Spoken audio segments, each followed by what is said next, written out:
Asena was the pride of Kutu village. Everyone adored her, from the oldest elder to the youngest child who ran barefoot through the dusty paths.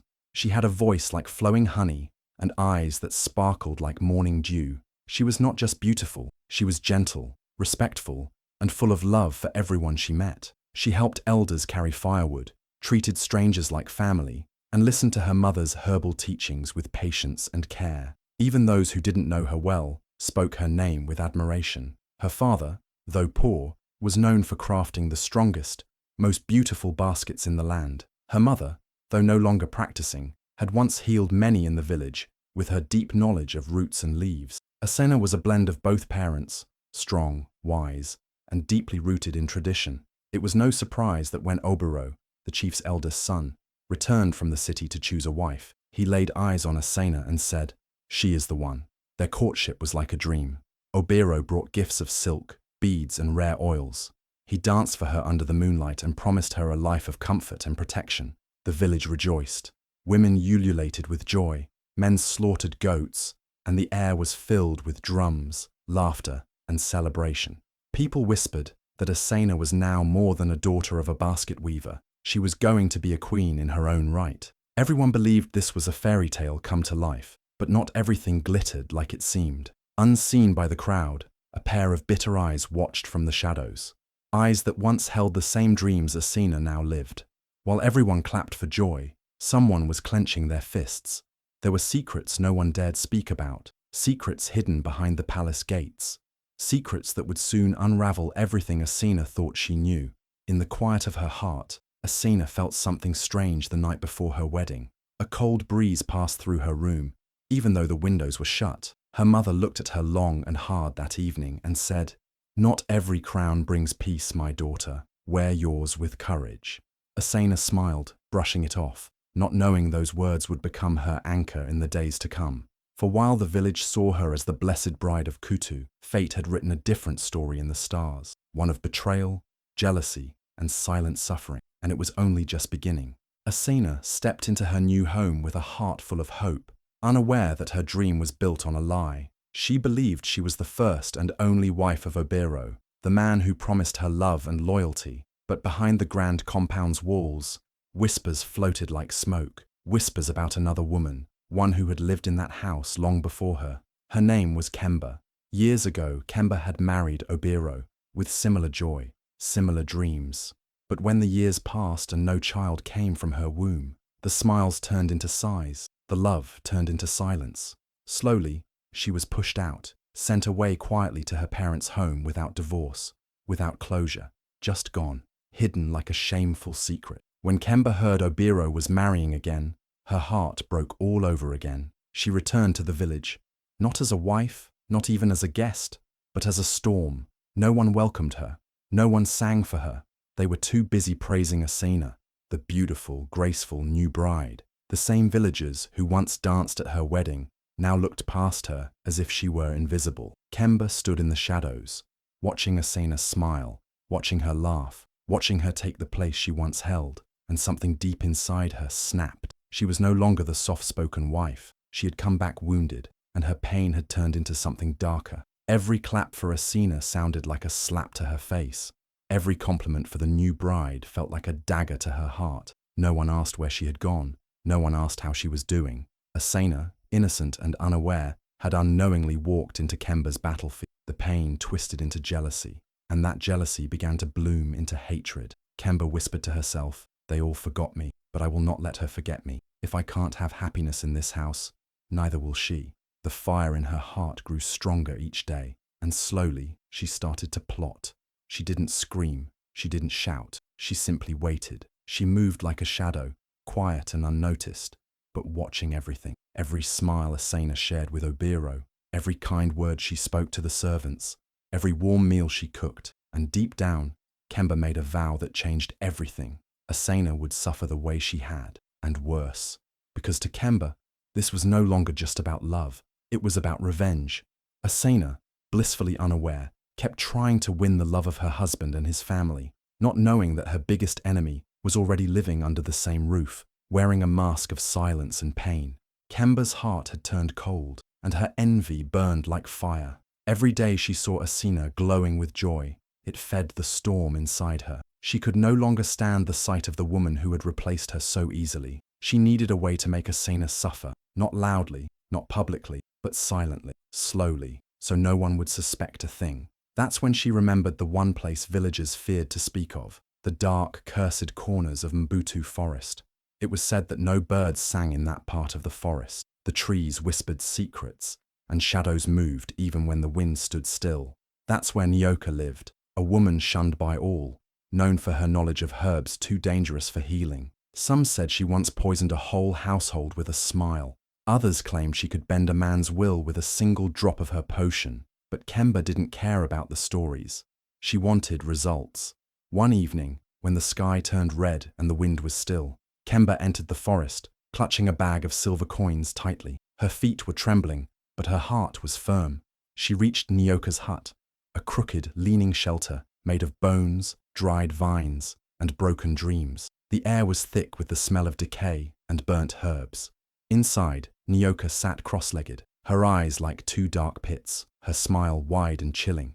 Kemba bowed slightly and spoke through clenched teeth. I need her to suffer, not die, just break, little by little. Nyoka didn't ask questions. She simply extended her bony hand, and Kemba dropped the coins into her palm. With a wicked grin, Nyoka reached behind her and pulled out a small pouch of fine grey powder, so light it could disappear in the air. She leaned closer and whispered, a pinch, just a pinch in her food every day. She won't feel it at first, but soon her strength will leave her, her skin will pale, her eyes will darken, her voice will weaken, and slowly, piece by piece, she'll become a shadow. Kemba's fingers tightened around the pouch. It felt like power, like revenge, wrapped in silk. She returned to the compound that night with a calm smile, hiding the poison deep in her wrapper. Asena welcomed her with kindness, offering her food and calling her sister, still believing she was just a quiet co-wife adjusting to her presence. But Kemba's heart had no room for kindness anymore.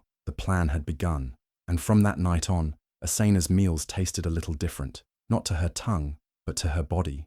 The poison had no smell, no color, no sign, just a soft pinch here and there, enough to make her weak, enough to start the slow fall into pain, confusion, and helplessness. At first, it was small things, tiny signs that didn't seem serious. Asena would feel dizzy after dinner, her head spinning just enough to make her sit down and hold her breath. Sometimes, she blamed the heat, sometimes her emotions. Life in Obiro's household was not easy. She wanted to be the perfect wife, the kind that smiled through the pain and kept the peace. So when the nausea came after every meal, she said nothing. She told herself it was just her body adjusting. Kemba played her role perfectly. She smiled in the kitchen, always offering to cook. Rest, sister, she would say sweetly as she stirred the pot. Obiro praised her for her helpfulness, blind to the truth that his first wife was preparing poison with love. The powder from Nyoka blended so well with the stew, it left no trace, just a small pinch, always in Asena's plate. The rest of the food was clean, served to Obiro and Kemba herself. Days passed.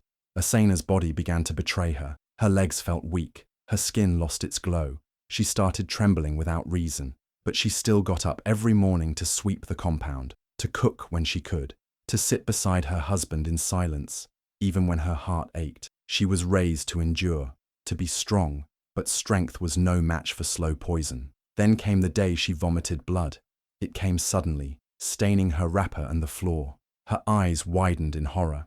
She rushed to the bathroom, hiding her cries. Her hands shook as she cleaned the mess. She couldn't understand it. Was it a sickness? A curse? Her heart pounded with fear. When she finally found the courage to speak to Obiro, hoping he would hold her, listen to her, protect her, he dismissed her like an annoying whisper. You're always complaining these days, he said, without even looking up. My mother never behaved this way. You should rest and stop exaggerating. That night, Asena sat alone in the courtyard, the moonlight touching her pale face. Her hands rested on her stomach, the ache deep and constant. A tear rolled down her cheek, not just from the pain, but from knowing she was slowly disappearing in a place where she once dreamed of being loved. She didn't know she was swallowing death every day. She didn't know her body was under attack by someone who shared her roof, her meals, her husband. All she knew was that love had turned to loneliness, and her silence was costing her life. But even then, she stayed, not for love anymore, but for pride, for fear, for hope that maybe things would get better. Little did she know, the poison was only just beginning its work. Asena was no longer the bright, lively bride who had once danced through the village square. Her beauty faded like a flower under harsh sun. Her skin turned pale, her eyes hollow. She moved like a ghost, dragging her feet with effort. Every step was pain. Every breath felt borrowed. Still, she forced herself to smile, to serve, to act like the perfect wife. But her body was betraying her more and more each day. She often collapsed while sweeping the compound or carrying firewood. And each time, Kemba would appear, pretending to help, hiding her wicked grin behind a mask of concern. The villagers noticed. Whispers floated through the air like dry leaves. "She's not strong enough for this house," some said. "A shame. Such beauty, but so weak," others added. A few even claimed she had brought a curse into Chief Mandu's family. The same mouths that once cheered her wedding now doubted her worth. Only one heart still beat fiercely for Asena, her younger sister, Naru. She was just 16, but sharp like a hawk and full of fire. Naru visited often, bringing fruits, herbs, and laughter from their village. But each time she saw Asena, her joy faded. Her sister was fading right before her eyes, and no one seemed to care. Not Obiro, not Kemba, not even the elders who had once praised Asena's grace. Naru began to watch more closely. She noticed something strange. On the days Asena ate only the food she brought, her sister seemed better. Her eyes would brighten slightly. Her voice, though still weak, had more life. But as soon as she ate from the compound pot, her condition worsened again. The pattern was too clear to ignore. Her young heart pounded with fear. Someone was hurting her sister, silently, slowly. Naru said nothing to anyone. Instead, she took her worries back to their home village and ran to the one person who always had answers, Mama Shazi, the wise elder healer who had trained their late mother in herbal medicine. Mama Shazi was old, with skin like dry bark and eyes sharp as a spear tip. When Naru explained what she had observed, Mama Shazi listened without a word. She closed her eyes, breathing in the wind like it was whispering secrets. Finally, she opened her eyes and said in a low voice, "Poison, slow and clever. It's meant to kill the soul before the body." Naru gasped, tears welling up. But Mama Shazi held her hand and said, "Do not cry yet, child. We will fight this. But you must be smart. You must be brave." And from that moment on, Naru knew she would not rest until she saved her sister, even if it meant exposing someone dangerous, even if it meant war within a household, because no one else seemed to care. But she did, and she was ready. Mama Shazi sat on a woven mat under the sacred baobab tree, her hands moving with grace and purpose. Before her were cowrie shells, dried herbs, and a gourd filled with sacred water. Naru watched in silence, her heart pounding like a drum. The old woman began to chant softly, her voice floating into the air like smoke. She tossed the cowrie shells onto the mat, their patterns falling into place like pieces of an ancient puzzle. The herbs crackled in the fire beside her, releasing a sharp, bitter scent that made Naru's eyes water. Then came silence. Mama Shazi's eyes fluttered open, her gaze piercing the air. She stared into nothing. Then her voice, deep and powerful, filled the space around them. "Your sister is being poisoned," she said. "Not by a stranger, but by someone inside her own home." Naru's breath caught in her throat. She leaned forward. "Who, Mama? Please, who would do such a thing?"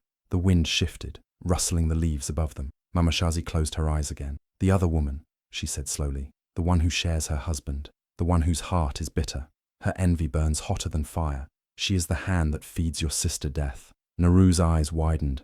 "Kemba." It all made sense now.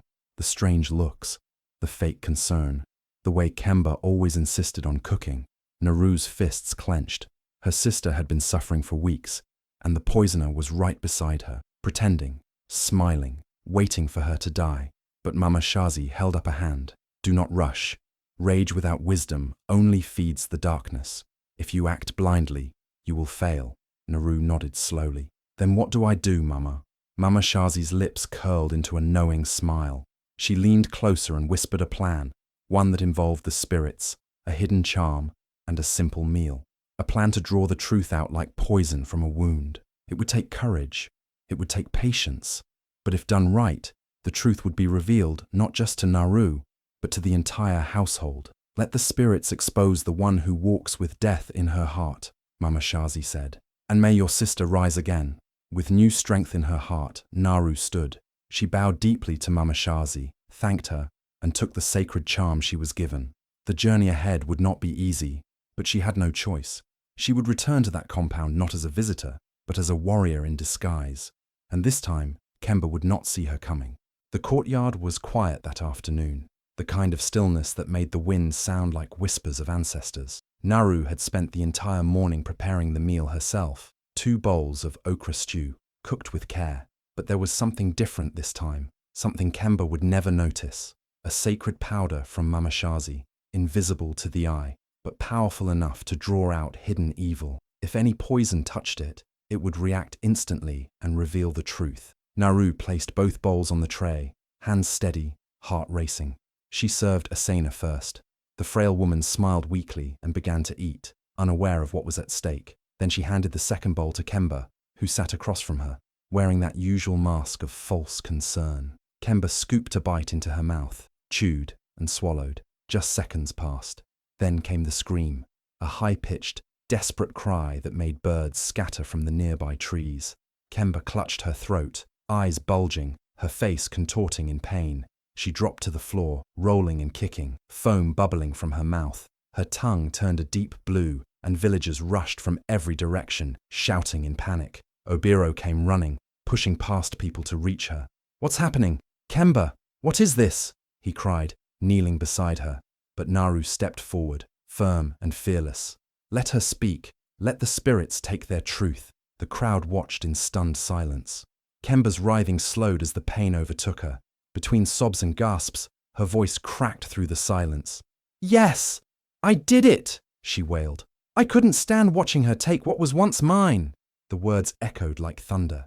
Gasps filled the air. Obiro stared at her in disbelief, the truth slapping him harder than any hand ever could. "I went to Nyoka," Kemba confessed.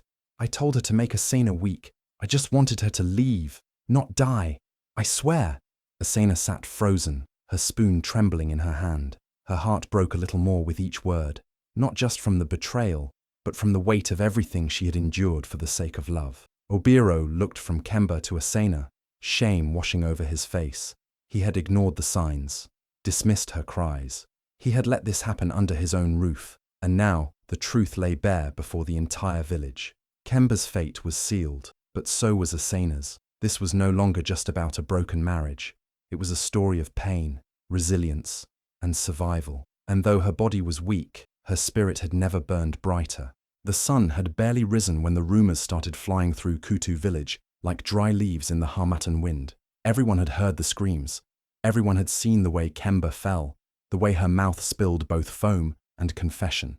By midday, the whole village was buzzing with the truth. Asena had been poisoned, and it was Kemba who did it. The villagers, once whispering doubts about Asena, now stared in shame at the quiet, gentle woman they had wronged. Chief Mandu wasted no time. A council was called beneath the sacred baobab tree, the place where only matters of deep justice were discussed. The oldest elders, the village priests, and the wise priestesses sat in a circle, their faces stern and unmoved. The villagers gathered around, standing in silence, watching and waiting. Obiro stood before them, head bowed, hands trembling. His once proud stance had crumbled. He could not even look Asena in the eye. The pain on her face was deeper than any wound. "I did not know," he muttered, barely audible. But Elder Priestess Ajuka, wrapped in white and red cloths, stepped forward with the voice of thunder. "Not knowing is not enough," she said firmly. "You were her husband. You were supposed to protect her. You failed her, and that failure carries a price." The crowd murmured in agreement. Then Kemba was brought forward. Her face was swollen from crying, her body weak from the reaction of the sacred powder. She fell to her knees, begging for mercy, but no one answered. Chief Mando raised his staff and struck it on the ground 3 times. "Kemba, you are hereby banished from Kutu village," he declared. "Your name shall never be spoken again. You are no longer one of us." Gasps echoed from the villagers. To be banished was the worst punishment, worse than death for many. 2 guards escorted her away as she wailed and fought, but no one came to her aid. Obiro remained, still shaking. Then Ajuka turned to him. "You must pay for the pain caused to an innocent soul." The elders agreed, and a final judgment was made. Obiro was ordered to surrender all his inherited lands and wealth to Asena, every field, every goat, every coin, not as a gift, but as a rightful compensation for the suffering she endured under his roof. Asena said nothing, tears rolling down her cheeks, but this time they were not from pain, they were from release. Justice had finally spoken, and for the first time in a long while, the wind that blew through Kutu village felt like a healing breeze. Kemba's wails echoed through the thick trees of the wild forest as she was cast out, her figure vanishing into the shadows like a ghost cursed by her own hatred. The villagers whispered her name only as a warning. Don't let envy make you another Kemba. Mothers told their daughters her story, and elders used her fall to teach young wives the dangers of jealousy and wickedness. Her once proud face was now only a memory of disgrace. Back in the village, Asena's body was still frail, but her spirit was no longer broken. Mama Shazi, the wise healer, took her in like a daughter. With herbs, gentle soups, and the touch of sacred hands, she nursed Asena slowly back from the edge of death. Every day, Asena grew a little stronger. Her color returned, her voice steadied, and her heart began to beat with new hope. The poison might take months to leave her body completely, but her soul was already healing. Obiro, the man who once called her his bride, now walked the compound like a man haunted by his own shadow. The silence left behind by Kemba's screams and Asena's absence filled every corner. Guilt pressed down on him like a heavy stone. He stood outside Mama Shazi's hut one evening, tears in his eyes, and begged for forgiveness. I was blind, he said. I didn't know. I was fooled. Asena stepped outside, wrapped in a simple cloth, her face calm but unreadable. She looked at the man who had once promised to love her, protect her, honor her. Then she spoke, her voice quiet but powerful. You watched me die every day and called it love. Those words cut deeper than any blade. Obiro fell to his knees, crying, but Asena didn't flinch. She turned, picked up her small bag, and walked past him, head held high, feet steady. That night, under a sky filled with stars, Asena left the compound behind. She didn't look back. The gates closed behind her like the end of a painful chapter. She had survived poison, betrayal, and heartbreak. Now, she was walking toward her freedom. And in Kutu village, her story became a tale of strength, a reminder that even in the face of evil, a good heart can rise. Kemba became a curse, Obiro a warning, but Asena became a legend. Years rolled by, and Kutu village slowly began to forget the bitter memories of the past. But one thing remained constant, the story of Asena, the woman who had conquered death itself, the woman who had survived poison, betrayal, and the deepest heartbreak, only to rise stronger than ever. Asena had transformed from a fragile, poisoned bride into a powerful, respected herbalist and spiritual healer. People from distant lands came to seek her wisdom, hoping to learn the secrets of the plants she tended and the strength that radiated from her every word. Asena became a beacon of hope for those who had lost their way, teaching women to heal not just their bodies, but their hearts. She taught them the art of self-worth, showing them that no love, no matter how deep, was worth losing themselves for. With every patient she helped, with every heart she healed, Asena built her own legacy. She never remarried. Instead, she chose to rule her life as a queen. She took ownership of the lands that had once been given to Obiro, the lands that had once been his to command. Now, they were hers to protect, hers to nurture, and hers to shape. Her days were filled with purpose. She lived freely, without the weight of a broken marriage, or the haunting memories of a love that had betrayed her. She had transformed her pain into power. Her hands, once weakened by the poison, now healed others. Her heart, once crushed, now beat fiercely for herself. Asena became a symbol of resilience, a living legend that would be passed down through generations in Kutu village. The tale of Asena was told at every gathering, whispered in every corner of the village. It was a story of love, betrayal, and the power of walking away when the fight is no longer worth it. It reminded every woman in the village that sometimes the greatest thing you can do is choose yourself, even if it feels like it might break you. Because in the end, Asena didn't save her marriage. She saved herself, and that, more than anything, became her true victory. Sometimes, the most courageous thing a woman can do is walk away, even when it nearly kills her to do so. Asena had proven that the strongest thing a woman can do is not just survive, but thrive. Asena's story is one of pain, resilience, and triumph. A woman who was betrayed, poisoned, and broken by love, but who ultimately found the strength to rise from the ashes. Her journey reminds us that sometimes the most powerful thing we can do is walk away from what hurts us and choose to heal, rebuild, and reclaim our power. Asena's courage shows us that self-worth is worth more than any relationship, and we can always rise above even the darkest of times. If you found Asena's story inspiring, share it with those who need to hear it. Let them know that they too have the strength to overcome whatever life throws their way. If you're new here, make sure to like this video and subscribe to our channel for more heartwarming stories of hope and resilience. Your support means the world to us, and it helps us bring more inspiring stories like Asena's to the world. Thank you for being a part of this journey. Together, we can spread the message that no matter what happens, we all have the power to rise and become the heroes of our own stories.